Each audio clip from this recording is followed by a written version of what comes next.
Hello, bonjour, Kwe. My name is Pam Palmater. I am the chair in Indigenous Governance at Ryerson University, and we are sitting here on unceded Algonquin territory.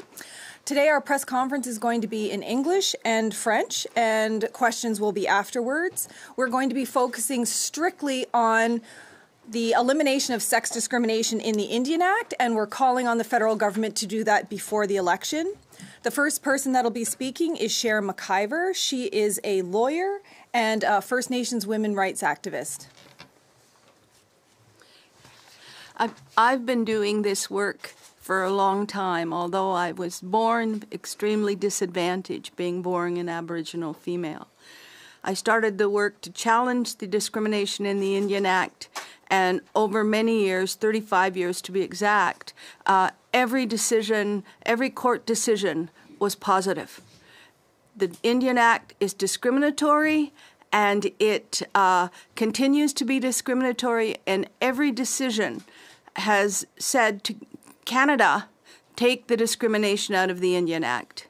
The last decision came out of the United Nations in January of 2019, and they say, take the discrimination out of the Indian Act. Today, I have lesser status than my brother. Full siblings, he has better status than I do. And we're asking, before the election, for Canada to put an order in council forward and finally take the discrimination out of the Indian Act.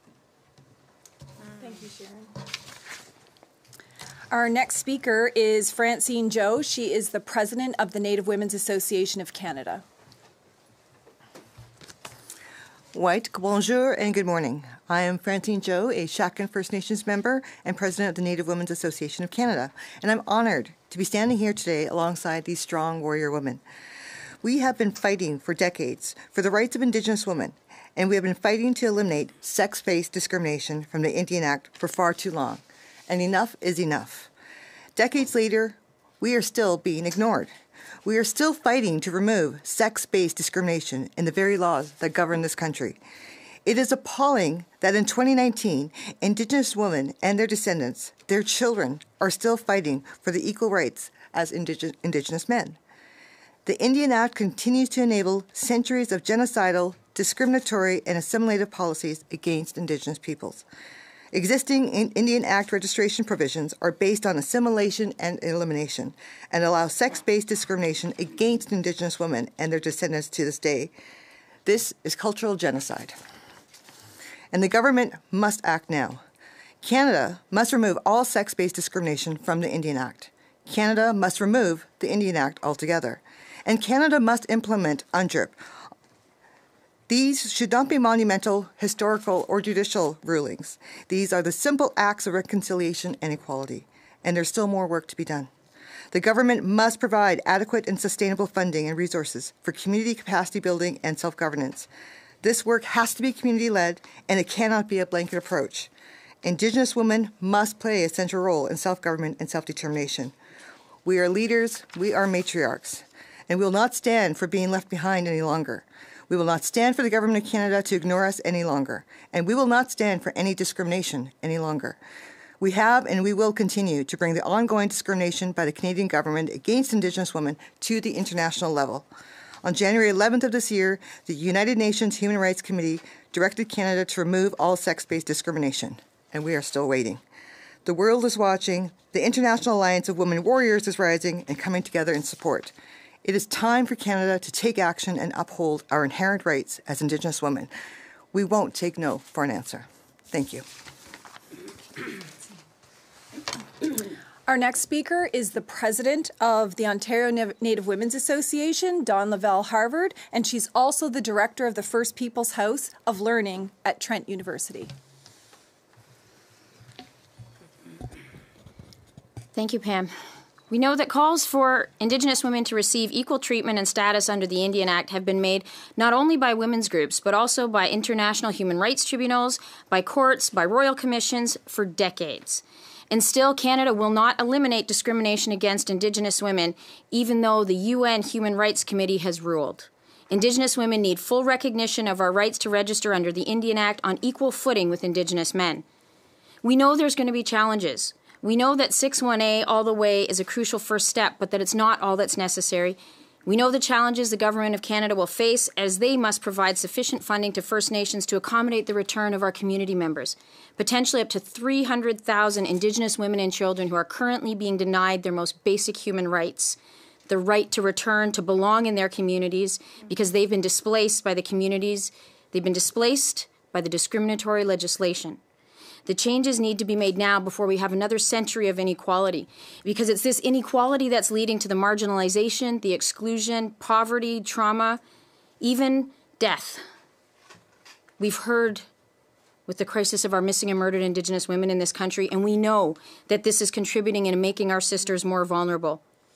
And this in our communities manifests in addictions, mental health issues, homelessness, and even human trafficking now with this generation.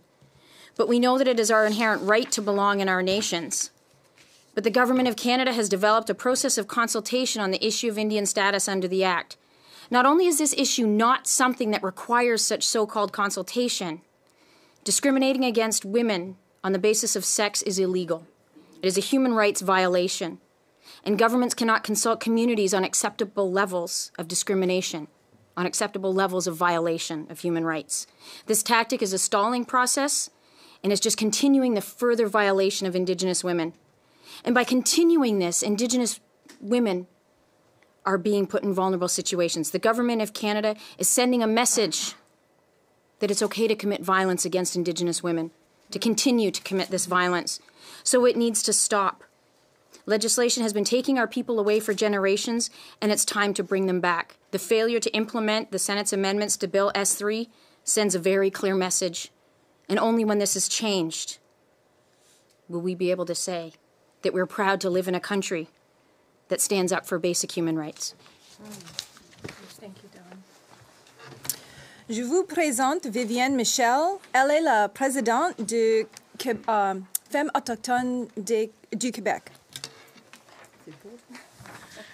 Kwe no teme de hek te bo ngada no na skmonga de bendik man na skmoti ge no Anishinaabe et da skmago de siwo. Je remercie la nation Anishinaabe de nous accueillir dans son vaste territoire non cédé. Bonjour, évidemment, nous sommes épuisés nous sommes épuisés de nous battre pour nos droits fondamentaux. Nous voulons nous dédier à bâtir des nations fortes, fiers de qui elles sont et qui célèbrent leur langue et leur culture. Nous voulons nous tourner vers l'avenir, mais nous devons encore nous battre simplement pour affirmer notre droit d'exister. C'est assez. En février, nous avons lancé une pétition demandant la fin de la discrimination sexiste dans la loi sur les Indiens. Nous avons déjà récolté 1800 signatures provenant de toutes les provinces canadiennes. C'est pourquoi cette pétition sera présentée en Chambre des communes en juin. Ceci démontre que cet enjeu résonne partout au Canada et qu'il est temps que le gouvernement fédéral s'engage à réellement, et j'arrive avec des propositions, mettre fin à la discrimination sans délai et mettre en œuvre immédiatement la décision du Comité des droits de l'homme des Nations unies dans l'affaire McIvor.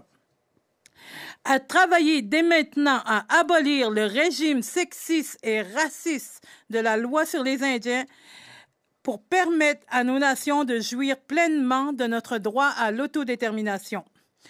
Et à mettre en œuvre immédiatement, sans réserve, de façon intégrée, la Déclaration des Nations unies sur les droits des peuples autochtones. Le gouvernement du Canada insiste à vouloir mener des consultations sur la discrimination.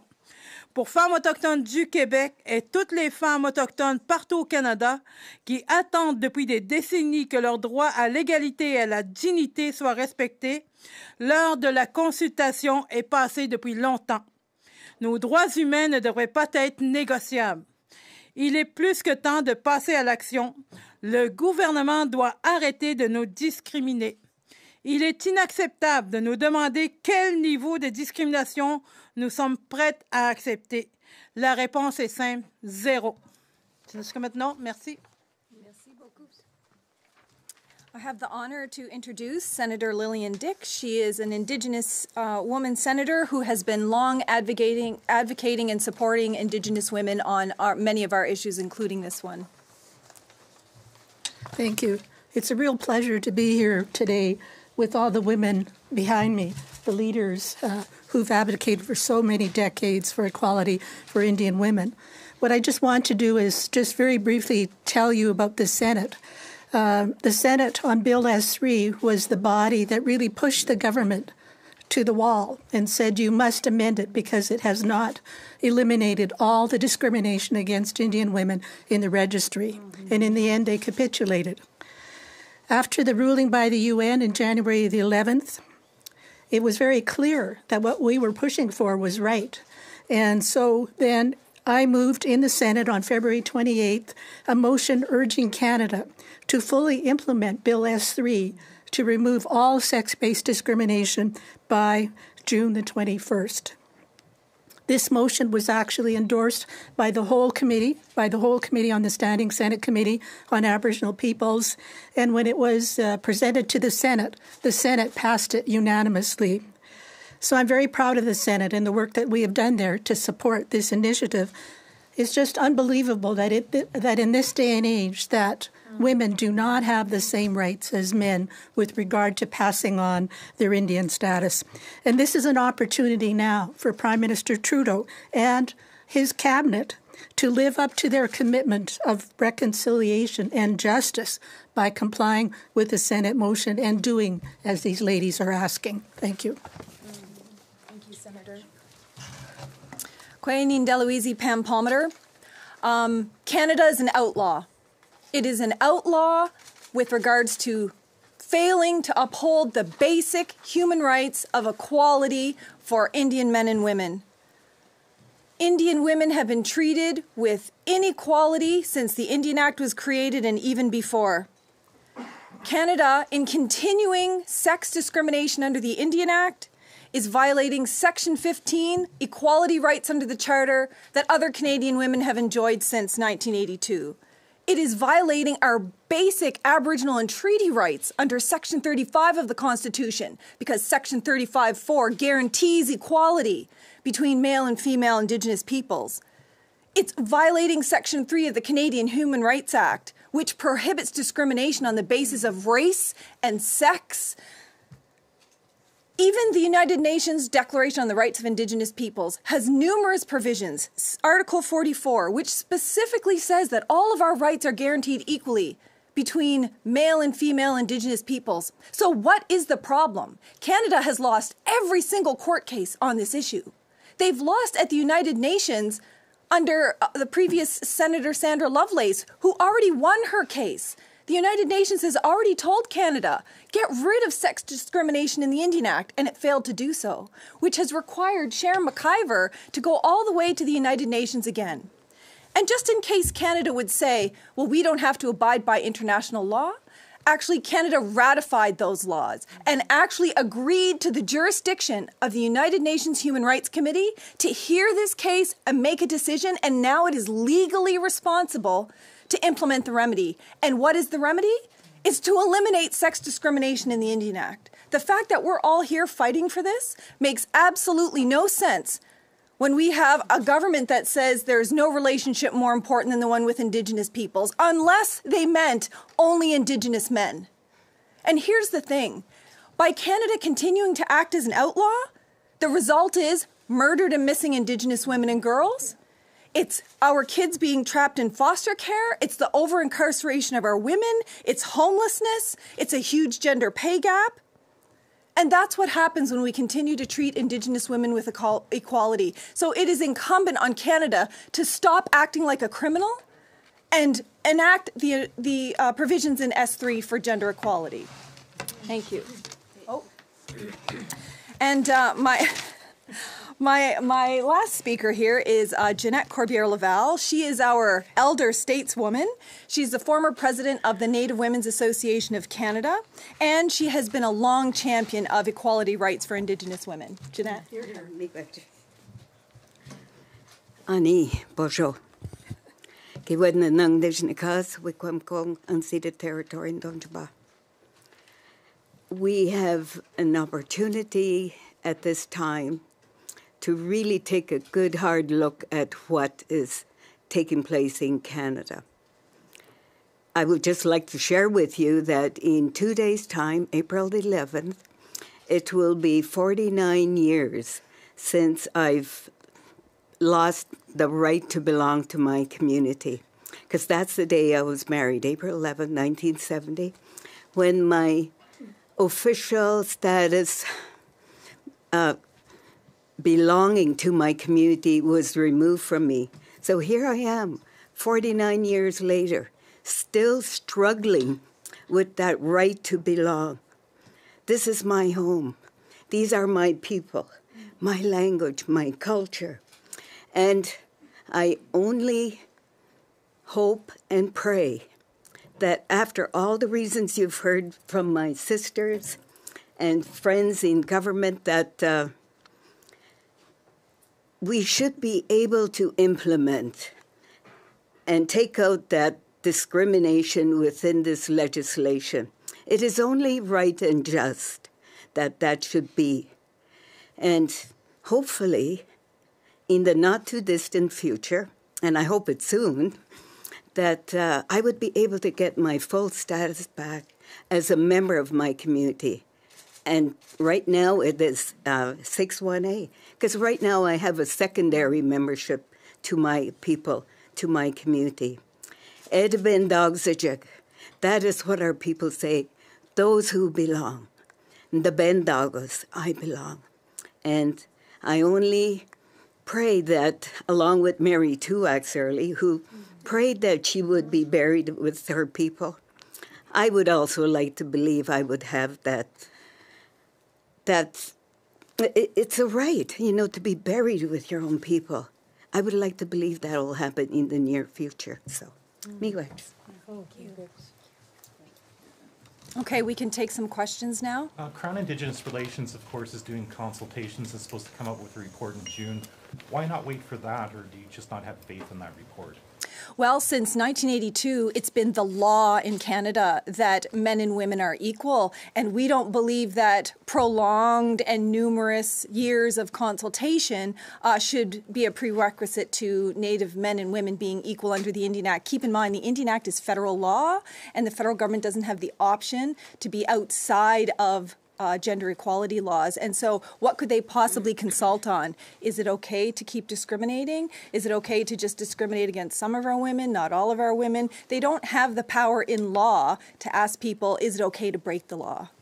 If they do continue to discriminate, meaning they come back and the community is told and through consultations not to do away with the 1951 cutoff, what can you do at that point?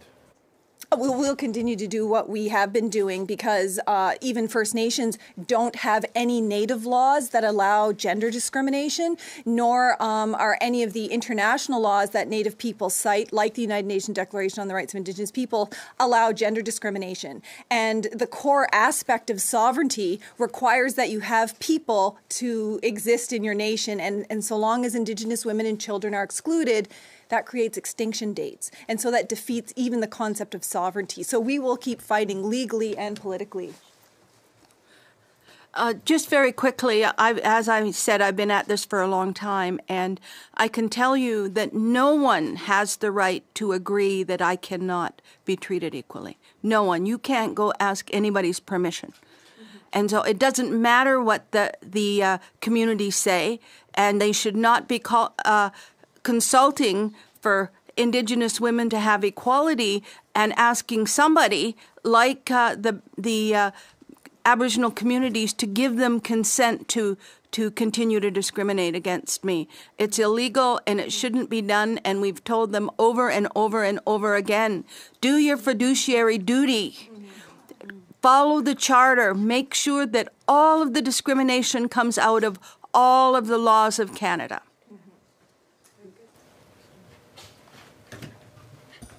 Just one final point.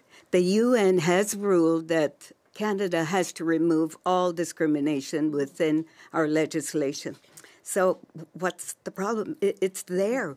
It must be complied with. And it's 50 years now since we've been dealing with that. So it's time to eliminate it. Anyway. Can you sort of explain the S3 situation where there's a part of it that needs an order in council? Like what does cabinet have to do? This situation was a result of the lobbying, heavy lobbying, and the cooperation of the senators. What happened was that we wanted, every time the act has been changed, we want equality. We want to have our status equivalent to our brother's status. And we've used the term 6-1A all the way. My brother's a 6-1A, I'm a 6-1C, and they have different rights to pass on your status and whatnot. So that what happened in 2017, the Senate put together amendments of the bill to bring full equality, went back to the House of Commons. The House of Commons, the Liberal government, took it out, went back to the Senate, and the Senate said, we're just going to put it back in. So they were at a standoff, and they were also under a timeline. So in September of 2017, the Government of Canada offered a compromise. And what they did is they put in the two sections that we wanted in that would take out the bulk of the discrimination, but they declared that they would not be enacted until a order in council. So that's where we're at. You know, any given Tuesday, the cabinet can make us legally equal to our male counterparts. So just why the government keep this discrimination? Like, just what their motivation?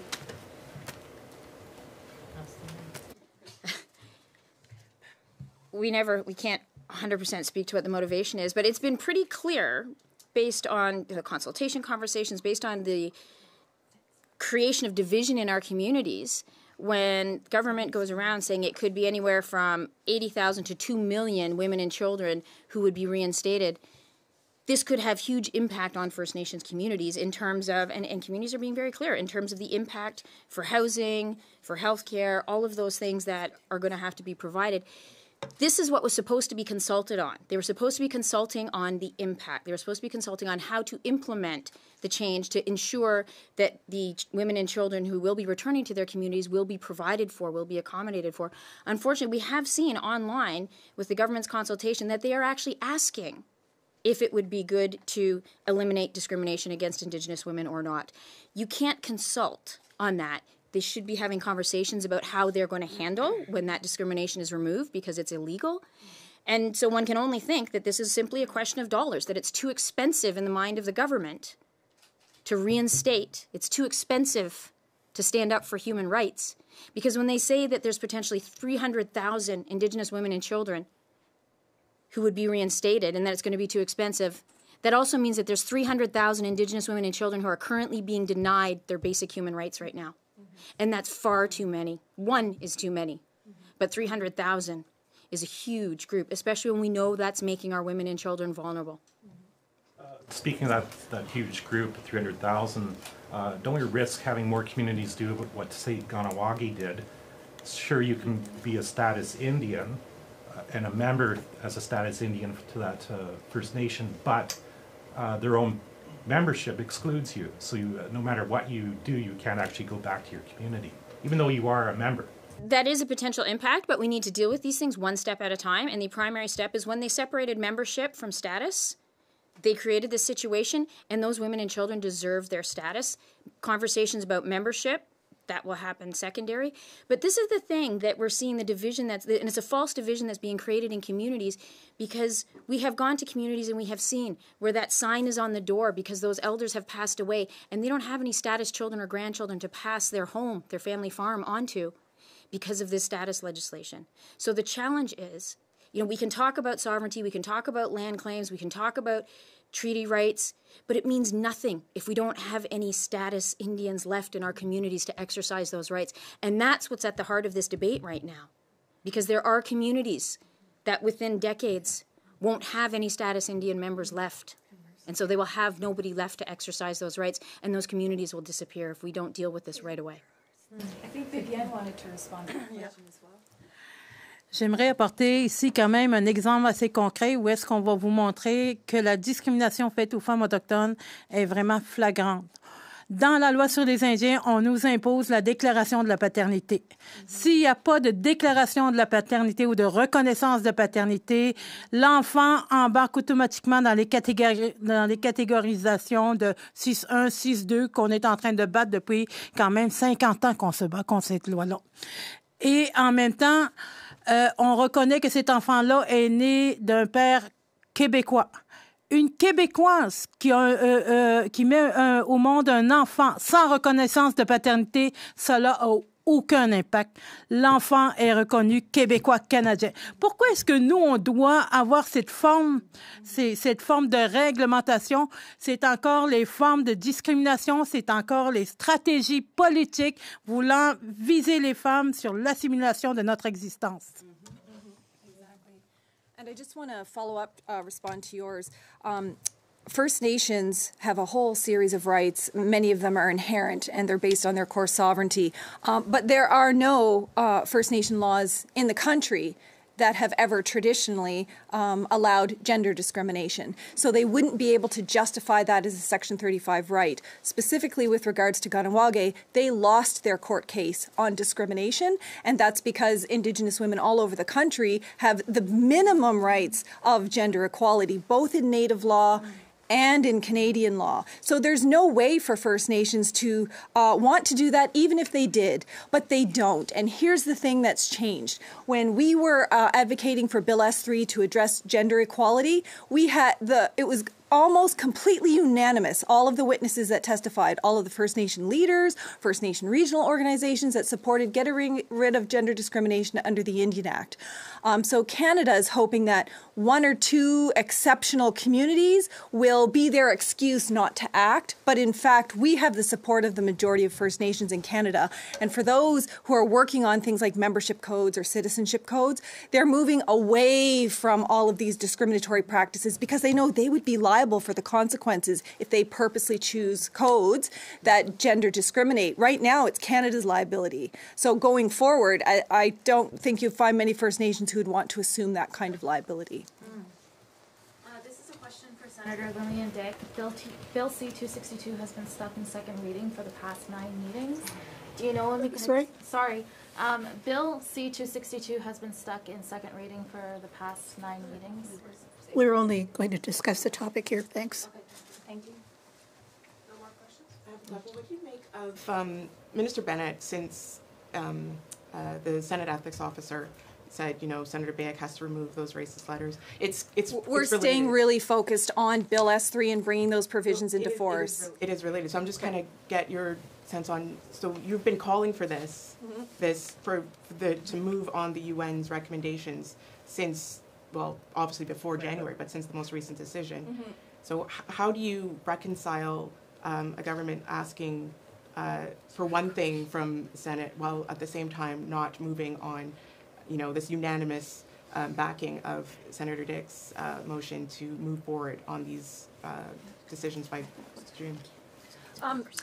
There's lots of discriminatory things happening in this country, over-incarceration of women, murdered and missing, kids in care, and our focus today is just passing these provisions. They're already there. They're already enacted. They don't have to do anything but literally get together on a Tuesday and say, you know what, let's just finally end this. And if Canada is a country that values gender equality, then let's do it. And they have the opportunity to do that before they rise for the summer and before we get into the election mess, which will mean our interests will take a backseat for probably another year. And that means more murdered and missing kids. That means more kids in care. And it's a life and death issue for us. This isn't political. So for us, we're just asking the government not to focus on what anyone else is doing, but really look inside and say, here's what we're about. Here's what our values are. Sur la pétition, est-ce que la pétition, là j'ai vu que vous avez regroupé 1800 personnes, est-ce qu'il y a d'autres personnes qui vont pouvoir regrouper à ça parce qu'on parle de... Ouais, parce que La pétition va se terminer en début juin. Elle va passer à la Chambre des communes. On devait atteindre les 500. On dépasse les 500. Évidemment, on a travaillé fort. Nous, au Québec, on a quand même réussi à aller chercher 1500 signatures. Il nous reste à aller voir nos sœurs avec Femmes autochtones du Canada pour qu'ils s'impliquent encore un peu plus pour aller juste signer la signature. on peut aussi signer ceux qui ne sont pas de reconnaissance autochtone. Et voilà, on supporte justement les démarches de la pétition pour venir l'argumenter à la Chambre des communes. C'est un soutien que vous allez donner. Oui, donc on peut, n'importe qui en tant que femme. Et voilà. OK, cool. Et voilà.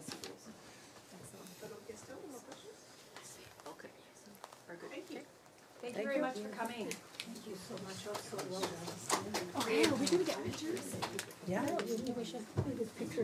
Okay, let's get a Sharon. Let's get a picture. Lucy. Pam.